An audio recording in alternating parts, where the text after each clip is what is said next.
మాధవి మహోదయ. నమస్కారం అండి. ఈ కోర్సులో నేను గతంలో కూడా చెప్పాను. అంటే గతంలో నేను ఒక 3 మంత్స్ బ్యాక్ ఆర్‌కే మఠ్‌లో జాయిన్ అయ్యాను. తెచ్చుకుంటానికి ఏ గ్రేడ్ తెచ్చుకున్నాను. కానీ ప్రాక్టీస్ అనేది చేయకపోతే గనక ఎలా మనం సబ్జెక్ట్ మర్చిపోతామో కూడా అర్థమైంది. అంటే కొంచెం వయసు పెరిగే కొద్దీ కూడా దాన్ని గుర్తుంచుకునే విధానానికి ఎక్కువ సార్లు రిపిటీషన్ పడాల్సింది.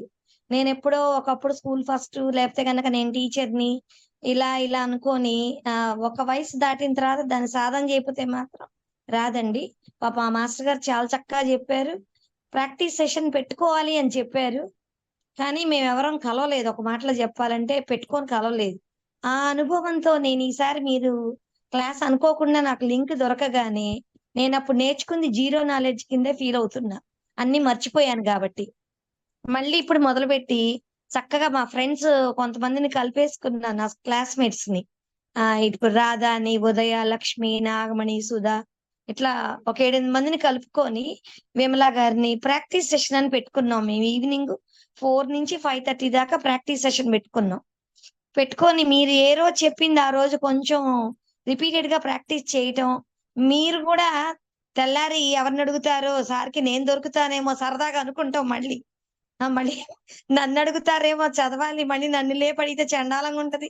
అలా ఫ్రెండ్స్ అనుకోని చక్కగా నేర్చుకున్నారండి. అది సంతోషంగా ఉంది. ఈ కోర్స్‌ని దాదాపుగా మా గ్రూప్‌లో అందరం గూడా కంటిన్యూ చేద్దామని అనుకున్నాం. కాపోతే విజయవాడలో, పూనాలో, ఇలా గుంటూరులో ఇలా రకరకాలుగా ఉండటంతో ముందర అంటే ఇట్లా అందరం కలిసి కొంచెం ఆ ఆచార్యని మా డౌట్స్ క్లారిఫై చేసేవాళ్ళు. ఇట్లా వారానికొకసారి వెళ్లి క్లారిఫై చేసుకుంటామా, ఏదో ఒకసారి ఆఫీస్ చూసి వాళ్ళతో మాట్లాడిన తర్వాత డిసైడ్ అయ్యి మేము అందరం బుక్స్ తీసుకుందామని అనుకున్నాము ఆచార్య. ఇదొకటి. మీరు ఆ క్రమశిక్షణ అనేది ఇప్పుడు వాళ్ళందరూ చెప్పినట్లుగా నేను మొన్న చెప్పిన దాంట్లోనే చెప్పాను. మీ క్రమశిక్షణ నాకు బాగా నచ్చింది. అలా ఉంటేనే ఎవరైనా నేర్చుకోగలుగుతారని నాది కూడా స్ట్రాంగ్ ఫీలింగు. అంటే ఒక ఉపాధ్యాయురాలుగా కూడా మేమలానే ఉంటాం గాబట్టి నాకది కష్టం అనిపించలేదు.